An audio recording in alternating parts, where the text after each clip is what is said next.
New Thought Media Network. We are a global broadcast network of positive music, media, and entertainment, inspiring humanity's evolution along the journey of enlightenment and creating a world of love, peace, empowerment, and prosperity for all. New Thought Media Network. Positively inspiring.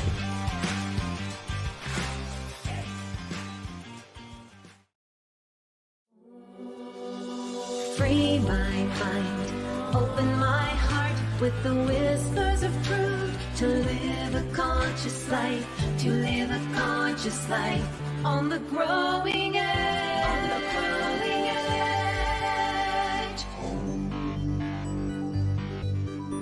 edge. And now, here's Allie. Hello and welcome to Growing Edge Live. I'm Dr. Allie Benjamin, and it is my great joy to be here, as it is every episode. I'm so happy every time I know it's time for Growing Edge Live. I get really excited because I know that I'm going to be having a conversation with a soul-centered individual that is channeling their time, their talent, their energy, resources, their creativity into doing good works in the world. And that's what we do here every week. We have conversations and we go deep and we talk about what's working. And so today, my guest is my beloved husband, Michael Benjamin. And Michael, he's been on the show before, so welcome back.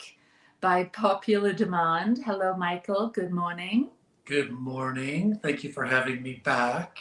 Yeah, it's really good to come together as a couple and share some of our insights and stories, knowing that what we have to share might be super helpful for people dealing with some of the uncertainty that we're all facing during these times. And so before we get to all of that, I'd love people to get to know you a little bit. I know that you currently are a project consultant within the business. You're an entrepreneur. You also have been a hospice chaplain. You started out, I don't know how many years ago, 20 plus years ago, studying metaphysics and new thought, and became a practitioner, a mental science practitioner, and went on to get your master's degree in consciousness studies. So having said all of that, people get an idea of who you are and what your area of interest is, supporting others and bringing new thought principles into not only your work, but into the lives of your customers. But before all of this, who was Michael before he became a religious science or science of mind practitioner? Before he started on that track, who were you? Well, thanks.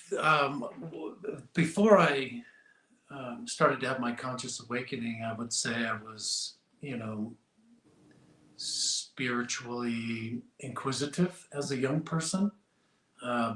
Born and raised in traditional religiosity, kind of felt like a little bit of an outcast, even being told that by my loved ones, intended as they were.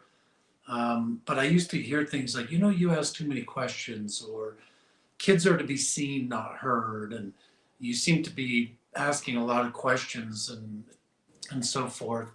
But by and large, ego-based family, patriarchal, very driven. If it's up to me, it will be, that type of upbringing. And, but definitely frustrated, lost, going down many paths, experienced quite a bit of, I'll call it adversity, things not working out according to my egoic plan. And, ultimately, all of that led up to me asking, some pretty moving questions. And the question I asked is, what is this life all about, and who am I? And began to source some ideas, not necessarily by asking everybody else around me, but few people. My mother, who was a mental science practitioner as well, and she was well on her journey, and she said, "Well, come with me. There's somebody I want you to hear." And I began to explore, the inner verse, at that point.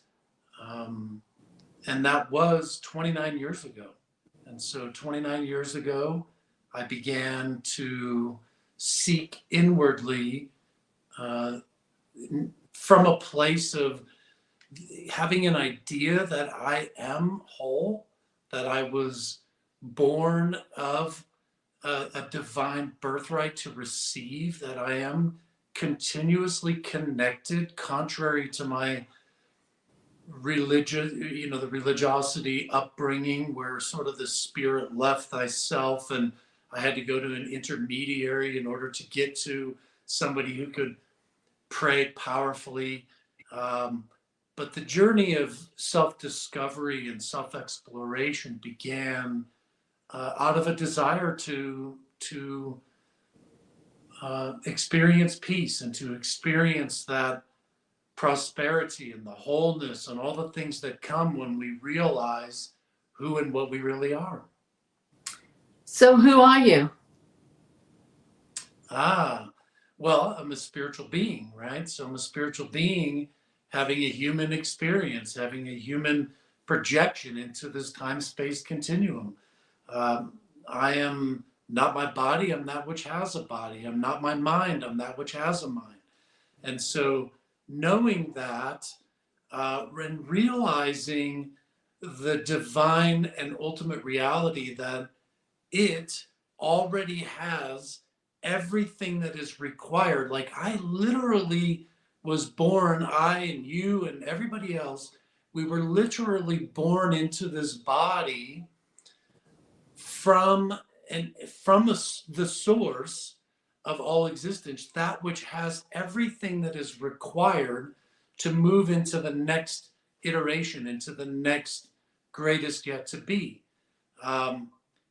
So we're individual. I think what I'm hearing you say is that we're all individualized expressions of this one life, and that once we sort of surrender to this greater identity, not just the small self, this physical body with a local mind and sets of ideas and beliefs and goals, but there's a bigger life that we're a part of. Is that what you're getting at here? Absolutely. And the universe, the infinite, we've heard it stated being one song, right? That it's playing out in multiplicity always and in all ways, that it's giving to itself existence, and that it's living itself into a fuller expression as not only me and you, but the trees and the birds and the fish and the pollen and the bumblebees and the fish, and everything that is in existence is here and divinely appointed for a reason. We know this. And whether I'm speaking to somebody who's from a traditional, say, a Judeo-Christian based organization, or somebody who's in New Thought or Buddhist or Hindu, we all agree on this. It seems to be the unifying agreement that we live in our being in this one divine light, this essence. But once I began to really give myself permission to sort of reprogram into a new way of living, then I began to give myself permission to source ideas, not from every person around me, but rather contemplation, through meditation, through communing with that divine mind, knowing that it is communicating to me. And, once I'm available and make myself available, then I begin to catch divine ideas that allow me to further move down the path consistent with my vision. So you inquired or asked earlier, how did you find yourself as a hospice chaplain? And Well, you know, hold I on. I would want to go answer. back a minute. So Okay. when you were struggling or became curious and wanted to deepen your sense of understanding about this thing called life and this thing called you, and you said that your mother had taken you to hear someone speak, and so I'm imagining that you started to inquire and study and through the people that she presented to you.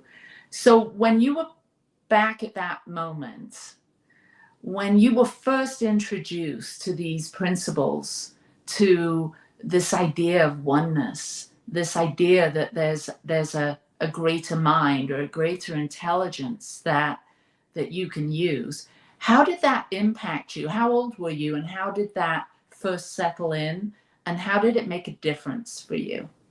Well, I was 24 years old, and I was a bit nervous about it, actually, thinking that I could actually sit in first position and commune with or communicate with the divine presence.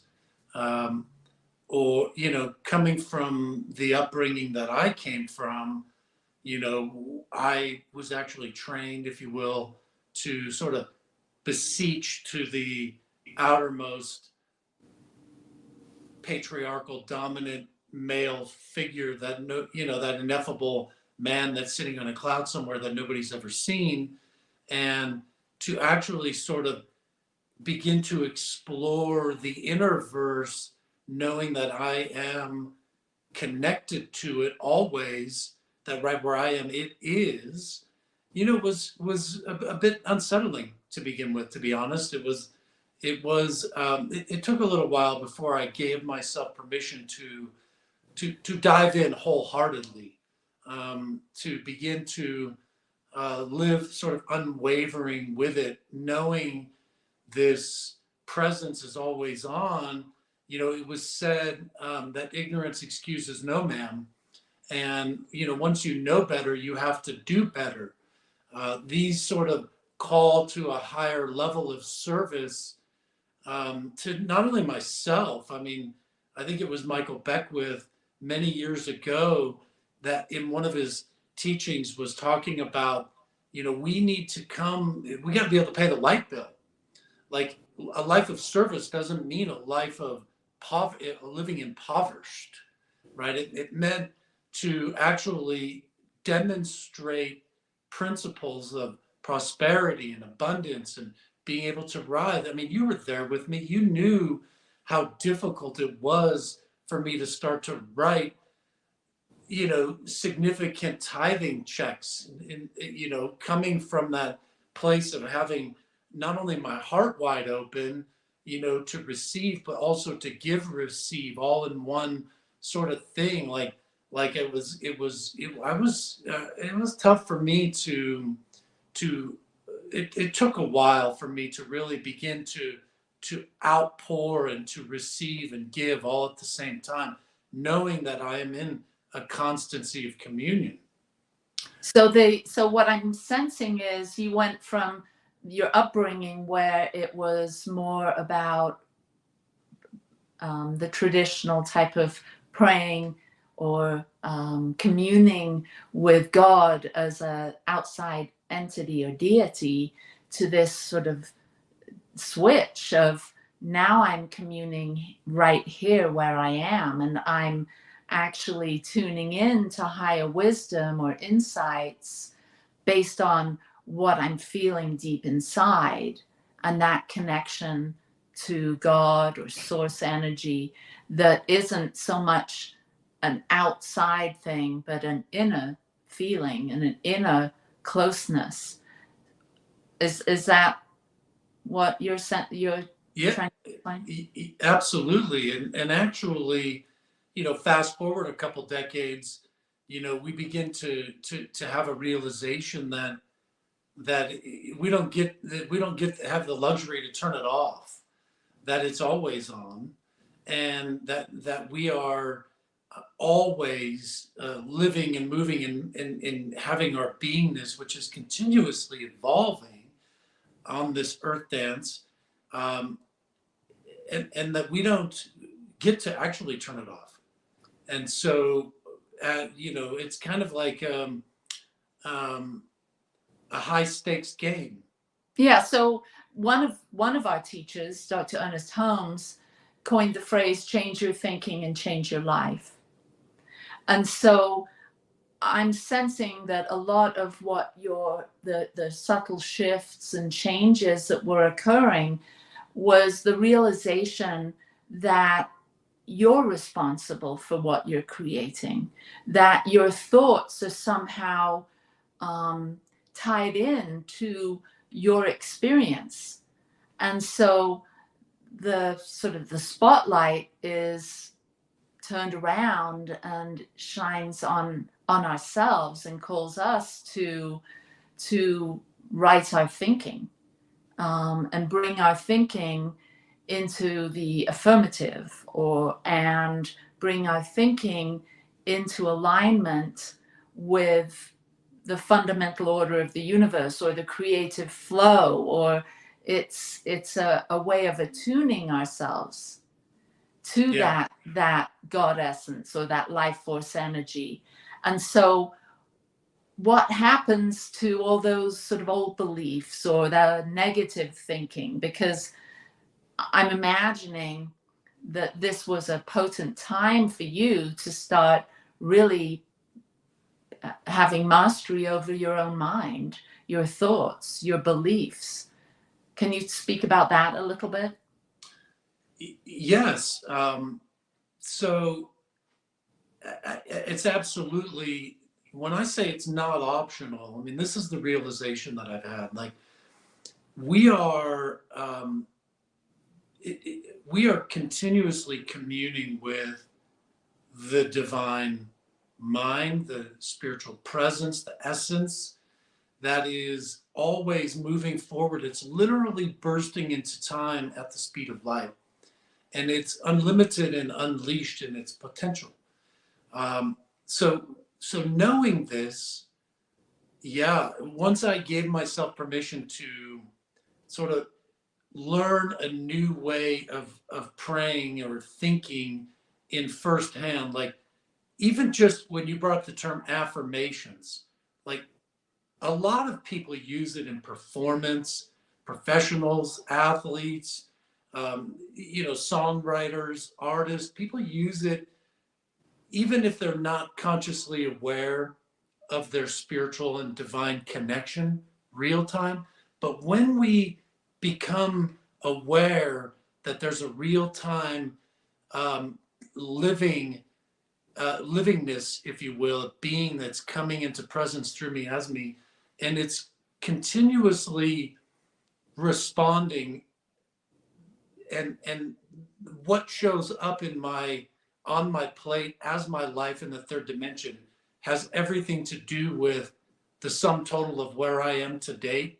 That's actually a very empowering realization to have, because I don't always like it. I mean, I don't want to mislead those that are listening to think that, hey, it's I'm 100% on always. No, there's times that I've created, I created a $40 million company that failed.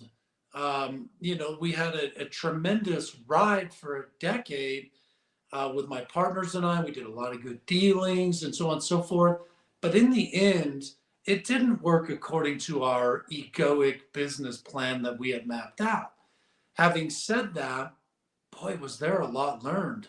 There was a lot of freedom gained from having that experience. There was a tremendous amount of momentum, right? And so knowing that I have the opportunity to revisit and begin to reprogram, if you will, the subconscious. Because ultimately, as I'll use the term advanced practitioners, we know that we're using the local mind, that which we have dominion over, to kind of think things over and over and over. But this gets impressed into the broader mind, the deeper mind, the God mind, if you will, the subconscious mind.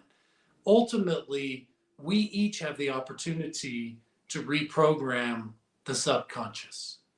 And in so doing, the spiritual law of creation must carry that out.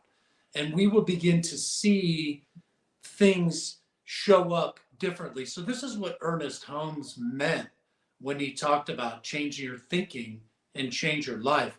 I think he meant change the outcome of the affairs, both on a physical level, a health, a personal physique, medical conditions, so on and so forth, but also our financial affairs and our business dealings and the conversations that we have during what I call pay time hours. Beautiful. So it sounds like you mentioned the law, and in New Thought, we talk about the law of attraction, the law of right action, the law of reciprocity. The law is always responding to our thoughts, to our beliefs. And it sounds like in this awakening, if you will, as you were becoming more aware of your spiritual self and your local self, your ego and your essence, let's say, that you had a greater understanding of how the laws work, and that reprogramming or the reconditioning that was happening through the contrast of your past and then spiritual teachers and study and all of these things that supported you in along the way and understanding a bit more of how things work here on planet Earth and how things get to be the way they are. It sounds like that is comforting, to actually know that the universe is a safe and friendly place, that it's more than just us in this vast unknown, but there's sort of a fundamental order to things. There's laws that support us. And I always use the image of a circle with a line across the middle. And I think of above the line and below the line. And what I'm hearing you say, talking about, is that you had greater awareness of where you were below the line or above the line with the thoughts and the beliefs that were going on, your responses to things, your reactions to life. They started to move more above the line, more towards the affirmative, the assertive, the focusing your actions, your thoughts, your words into the visions and the dreams and the goals and the things that you wished to experience. So you gained a particular mastery over this, and you became a spiritual practitioner or a science of mind practitioner. How did that impact? Because I know that on this journey of self-discovery, we do a lot of, it does a lot of benefit in our own lives, but there reaches a point for many of us where we actually want to take a step in the direction of helping others, of channeling our own energy in service of supporting others to become empowered or take responsibility for their lives. How did things change for you when you became a practitioner? Well, I think it was practitioner training that changed everything. I mean, that was like a multi-year wire brushing, right? Where, where you get called into the upper room, and you not only have people that I'm working with, other students that I worked with, my prayer partners and so forth, but my mentor, my teachers.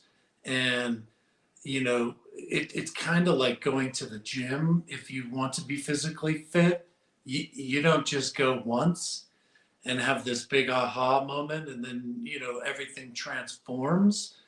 You kind of have to be congruent with the end game, the desire point. And it takes repetition, it takes consistency. And how it changed for me was, I believe I coined the phrase, what am I affirming now? And the reason being, like, affirmations don't always have to be spoken, because thoughts are words that are unspoken, right? So the paying particular attention to my thoughts, that which is what I'll label as the dominant thoughts, those that I'm having more often than not, those are what seems to be showing up in my world. And once I proved that to myself, then I began to really, so this is the practitioner training, then I really began to live it as a way of life. So as a practitioner, yes, I do sit with people, and yes, I do serve as a spiritual care chaplain. The chaplain heart was open, seemingly, in 2018, I believe, so 6-7 years ago. That I don't think ever ends. I sit with people all the time that are in trauma and grief, and where life is thrusting upon them change that they weren't consciously seeing. And this affords me the opportunity to live in that kind of that hormonal state, knowing that I'm always in the right place at the right time, and that which is showing up on my plate, if you will, or that which is showing up is my opportunity. We have, as you know, lived through some tremendous life-altering experiences, and yet at the same time, we both do have a realization that life is for you, and that if that's true, then even though we may not really love what we're experiencing, we give ourselves permission to dive deeper and immerse into it with the inquiry mind. What is this that is for me, or what is in this that is for me? Because there's something here. And I think the heart-wrenching loss that we've experienced, or the life-altering illness that we've experienced with our loved ones, that has forever changed our family, that has forever changed our way of being on planet Earth, has really just been a gift. I mean, it's been a gift not only for me to sit with somebody. I'll give you an example, and I know we're getting ready to go to break in a second, but even just the other day, I showed up on a call where I thought I was there to talk about a project, but here what turned out to be my patient, and I use that term loose, but it turned out to be a patient. She was laying on the ground with her her dog, 15-year-old dog that was leaving and transitioning. And she was in tears, and she was in complete trauma. And so immediately I stepped into that and was able to sit with her in tears and crying, loving the animal, calling her family, getting the support there, handing off, and so on and so forth. I'm pretty sure that not everybody would have done that. Like, I'm pretty sure some people would be like, see you later, down the road. But no, that's not my calling, right? So my calling is to be able to sit in the fire, whatever that is. Beautiful. Well, we're going to hear more about sitting in the fire right after this break. See you in a few minutes. See you in a minute. Please help us say thank you to our organizational sponsors, including the Hefferland Foundation, Affiliated New Thought Network, International New Thought Alliance, Science of Mind Archives and Library Foundation, Center for Spiritual Living Denver, Center for Spiritual Living Midtown, New Thought Philadelphia, Planned Happiness Institute, Summit Center for Spiritual Living, One Heart Retreats, Center for Spiritual Living on the Lake, Unity, Kitchener, Unity Spiritual Center, Ottawa, Om Center for Spiritual Living, thesatyacenter, Begin Within Ministries, Center for Spiritual Living, North Jersey, Unity of Savannah, and the Center for Spiritual Living, Seattle, as well as all of our individual donors. Thank you for being part of the New Thought Media Network. Please like, share, and subscribe. New Thought Media Network, positively inspiring.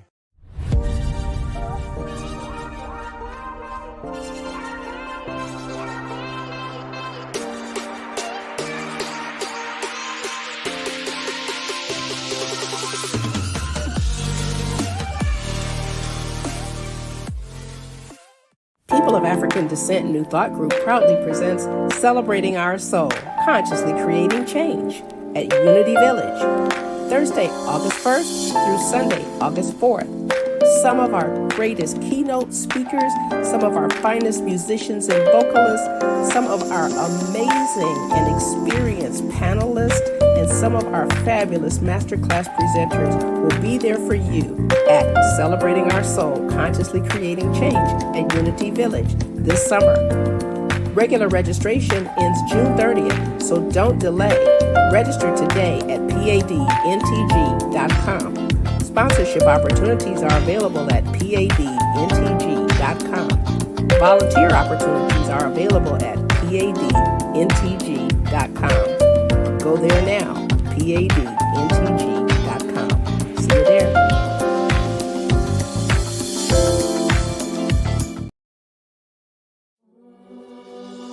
Free my mind, open my heart with the whispers of truth. To live a conscious life, to live a conscious life on the growing edge. On the growing edge. And now, here's Allie. We're back, Michael and I, and I'd love to sort of shift a little bit and have a conversation about today, about these current times. We're experiencing on this planet a lot of uncertainty.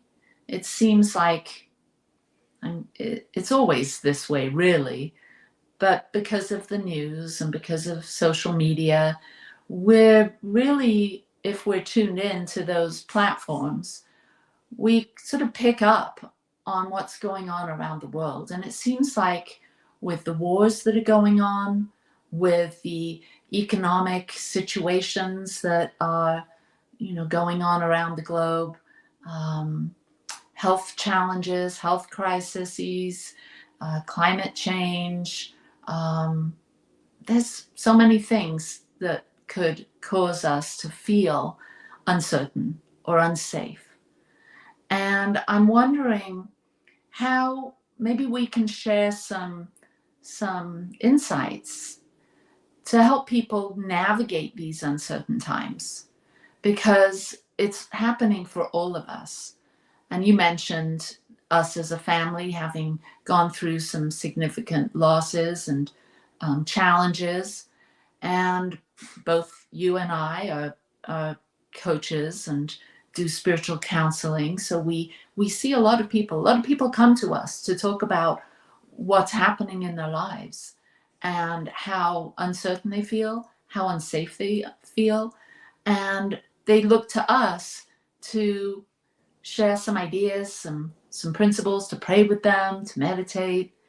And so I want to address that. How do we find peace and comfort when things around us are falling apart, when things aren't going our way? I know in our family, someone's had a diagnosis of something that's really life-changing, and that can have a ripple out effect in a family. So what happens to one of us within a family affects all of us. And that's also happening on the big scale globally, what happens to one country trickles out, ripples out, and affects other countries. And so with this, knowing this, that we live in this up and down world where things come in and out of focus, when there's challenges one day and everything's easy the next, how do we maintain our equilibrium? How do we stay centered in the midst of fear and uncertainty? And so what are some of your thoughts as you're out there in the world? You've talked about being a project consultant, helping people with their home situations and home improvements and things like that, and also working with individuals that, as a hospice chaplain, you were supporting families that are definitely navigating some choppy waters with the loss of their loved one coming up. How do you, what is it that we can hold on to? What's sort of some spiritual insights or some practices that can keep us centered in times of turmoil, in times of transition, and times of change? That's what I want to talk about. Yeah, it's an interesting time, as far as the world of affairs, right? It's so double-edged sword in some degree, right? We have to find the prayer request, if you will, in what mainstream media or legacy media, if you will, is continuously broadcasting 24 hours a day. But we have to know that energy grows where our attention flows, that we literally have the opportunity to tune in to the innermost on high, right where we sit, in the awareness. I think it was Greg Braden that talks a lot about in quantum physics when we talk about how, coming from wholeness, realizing wholeness, which is your Thursday night conversation that you have, is what is ours to do, right? No person, place, or condition is our source or our supply. It's easy to get sucked off kilter and to get sucked into the external world of effect, what's going on, and XYZ, pick it, right? Or what so-and-so said, or what so-and-so said. We can easily lose ourself in what other people are doing and saying. But what I would invite you to feel is, how does that feel for you when you allow yourself that tryst of going down that road for whatever period of time it is? And I think more often than not, we would begin to agree that we feel out of control, we feel chaos, we feel, lost in this big world, we feel fearful, we feel all of these ways when we allow ourselves that. But we also have the opportunity to tune into that inner verse, that which is living itself into experience through us, as us, and it is our source and our supply, and it knows how to do it. So I think really to listen to what's going on in others and sort of deduce it down to what is the prayer request here? What is the desire point? And then I move into that place as fast as possible. Because so if you hear some negative news or someone in your life complaining or being anxious about what's happening in the world, your practitioner ear is attuned to what's the prayer request here. What can I know? What can I hold the high watch for in this situation? And so I'm thinking that when we can generate that awareness to not get carried away with the fear or the uncertainty, but to stay centered in self.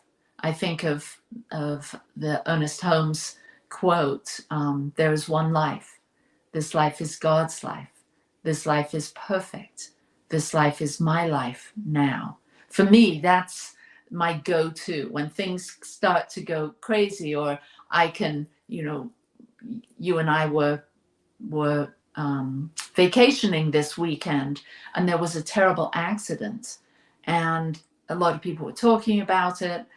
There were some fatalities, and I can be quick to go into that place of just feeling so sad and very empathic, as many of us are, and we can start to really be clouded in our energy, in our thinking, when we sort of go down that road.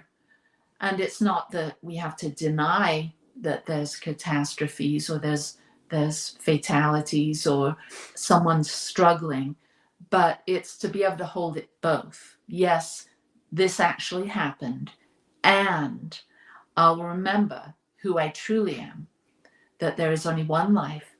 This life is God's life. This life is perfect. This life is my life now.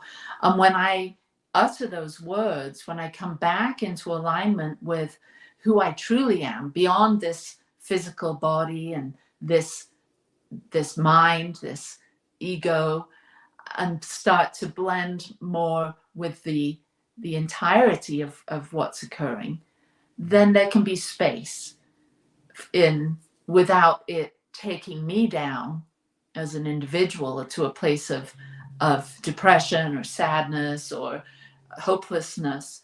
There can be this staying centered, being mindful about what's occurring. And even in the face of loss and struggle and strife, there can be that also, it's a both and. There can be this sense of, I am who I am. I'm a part of this amazing one life, that there is a particular divine right order to things. I may not understand it in my human mind, but in my spiritual sense of self, I can get a feeling that there is right order here. Through the law of cause and effect, accidents happen, and there is divine right timing. Things unfold in a particular timing. It may not be my timing, but if I take the 3,000-foot view on it, there's a particular right timing to things, and there's also right action. And we can always be called to that right action. And I think that happens when we're in this place of allowing the uncertainty to be, allowing the pain or the whatever's happening that we don't want to happen, the traumas that are happening around us. And we maintain that sort of witnessing presence of, I am this higher sense of self that can make space for everything to happen. And so I think for me anyway, when I can maintain that sort of sovereignty, that place of being grounded, even in the difficult, even in the uncertain times, being aware of who I really am as a spiritual being, having a human experience, then I can maintain this sort of energy or vibration of peace and love and calm, and bring that wherever I am. And in that way, if enough of us could do this, maintain this sense of right timing, right order, right action, in the midst of the uncertainty, in the midst of things falling apart, we can hold that high watch, keep that frequency of what's possible, because there's always the next thing, the next phase. And as we know, as people that have been through challenges, this too shall pass. And that phrase can be very difficult, and us as practitioners don't necessarily say that to someone that's struggling with something very challenging. But we know in the back of our mind, in the silence of our hearts, that this too shall pass. And if we can maintain that sense of higher self or essential self, fundamental self, that is part of this creative process, that is a cooperative part of it, then I think we can be of help, of earthly good. But if we spiral into being frantic or being fearful or just being, lost in the storm of all of this, then maybe we're not the cooperative component to a path forward, to greater healing, to deeper realization. And so I think for me, these teachings have taught me to understand the power of my mind, to bring myself back to center in the face of the storm or in face of a crisis or uncertainty, and respond or react and respond in a way that reflects who I really am as a spiritual being, not who I am as a scared, person that's having, bought into the energy of fear and scarcity. So thinking, the power of our thought is huge. You talked a little bit about the power of affirmations to keep our mind, keep up that the thoughts are just words without sound. I loved it when you said, what am I affirming right now? And I think that's a really good thing to think about if we are spiraling, if we are getting sucked into the fear or the division, the inequality that we might be experiencing in the world at the moment. If we can bring ourselves back to that place and know that the thoughts that we think, and we can create affirmations to help us stay on course. And I know that's something that you and I have practiced throughout the course of our lives. We do it every morning. We have a series of affirmations that bring us right back to center. So maybe you could share a little bit about how you bring yourself back to center in the face of uncertainty, using affirmations, knowing that you're always having an opportunity to respond with grace rather than react from fear. Yeah, there's so many thoughts that I just had based on the experiences that I've lived through, kind of in this churning human experience, right? This constancy of evolution, having experienced loss and being a part of other people's loss. One person, at one level, right? I'm with a patient who's ascending and leaving, and other people in the room are losing somebody at that moment, the physical actually, but the person that is leaving or ascending is actually gaining freedom. So there's like this one door's closing and another door's opening type of experience going on there. The human journey and the belief that we're going to experience this thing without chinks in the armor, I think is just an egoic preference that everything's always going to be ideal, or what we label as ideal. Having said that, some of the most heart-wrenching, biggest dents in the armor, so to speak, have been my biggest gifts, once I get through it or get beyond it.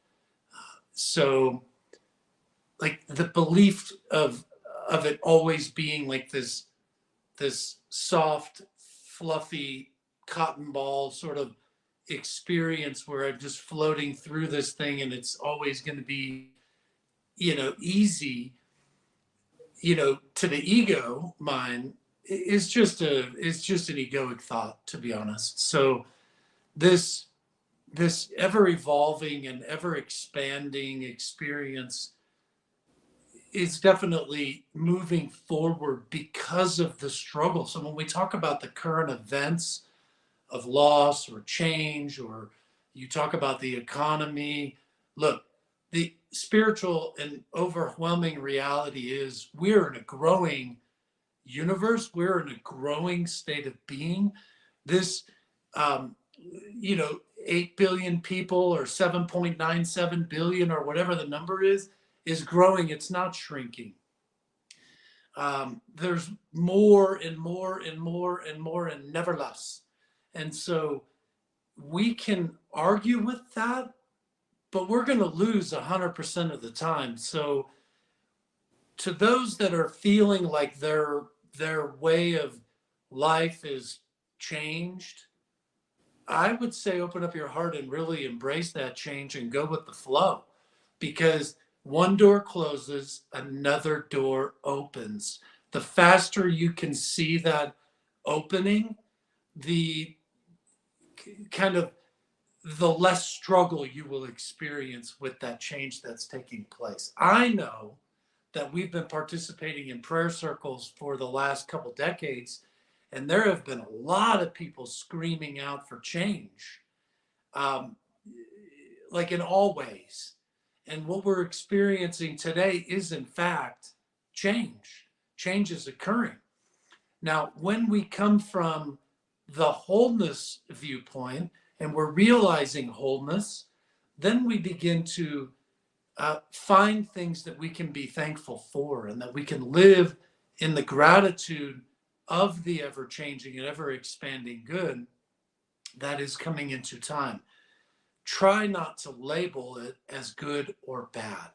I know that we in humans do tend to want to label things. I don't today when it comes to the isness of what is showing up. It's not always easy.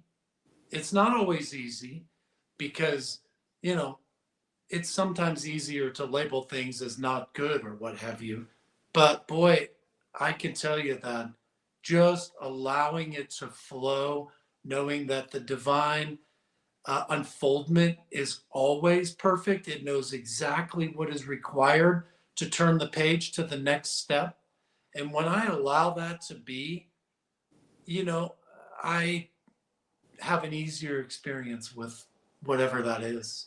Yeah, it seems like the challenges that arise that in our lives give us the opportunity to rise, and we become more flexible, more adaptable, and it builds resilience within us. And I think that's what happens in this life experience as we go through the ups and downs. It helps us to sort of hone our skills and realize the importance of maintaining hope and trusting that we have whatever we need within us, that if we can surrender, not give up, but surrender to this great life, this divine source energy that is really what all of us are. As we sort of surrender into that, then I think what happens is we have greater access mentally. We have greater access to omniscience, the divine mind. When we surrender, we have greater connection to the omnipotence, the power of love. And when we surrender, we also have greater connection to the omnipresence. We're more peaceful with things as they are. And this, I think, for anyone that is fancying themselves as a spiritual counselor, a practitioner, this is a great thing to realize.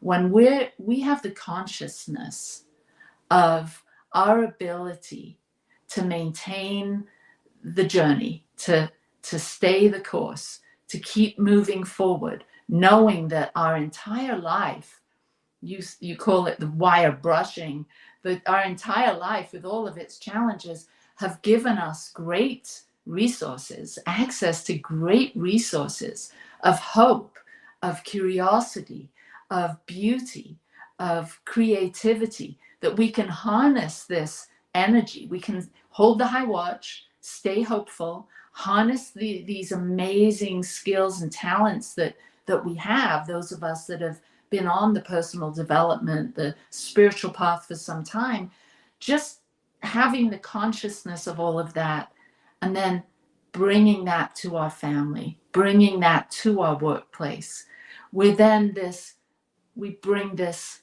ease and flow to us without even really having to say anything. There's this invisible exchange of energy that happens after time, once we're on this path, and once we've gained knowledge and wisdom about these practices, these principles, then we truly are a benefit to the world as a whole, and to ourselves, and to our loved ones. And so what would you say? We're coming right up to the end of the show now, and I'd love you to share a little bit about your hope and wish for the world at the moment. We all know the world needs love, sweet love. What else? Yeah, I think it comes down to really realizing that the cup is not only, there's a half full, half empty sort of, I would liken it to overflowing. The cup of life is absolutely overflowing. It is literally overflowing at the speed of light. And that when we realize that wholeness in the now moment, I mean, that's really my prayer, is for everybody to realize their wholeness in this now moment. And if we do, then we will give other people permission to do the same. And I also would just add that you and I are getting ready to embark on a journey, that we're going to be traveling throughout Europe, and we're going to be going to England and Guernsey and Madeira, and we will definitely be doing lives, possibly this show from there. And so stay tuned and join us, because this message of not only prosperity, the realization of financial and monetary, but the realization of wholeness is really what we do. And so join us as we continue to move forward, and don't, keep yourself in check in terms of balance, right? With how much time are you investing in the external news and the old news that's being rebroadcast over and over and over, as opposed to how much time are you sitting with creating your news and realizing your wholeness in the now moment. Perfect. Thank you, Michael. And thank you, everyone, for watching. We'll see you again next week. Peace and blessings to you wherever you are. Know that we have practitioners here at Satya that can support you on your spiritual path, whatever you're going through. So know that you're not alone, that you're loved, that you're amazing, and I'll see you next week. Mwah. Bye. Free my mind, open my heart with the whispers of truth, to live a conscious life, to live a conscious life on the growing edge.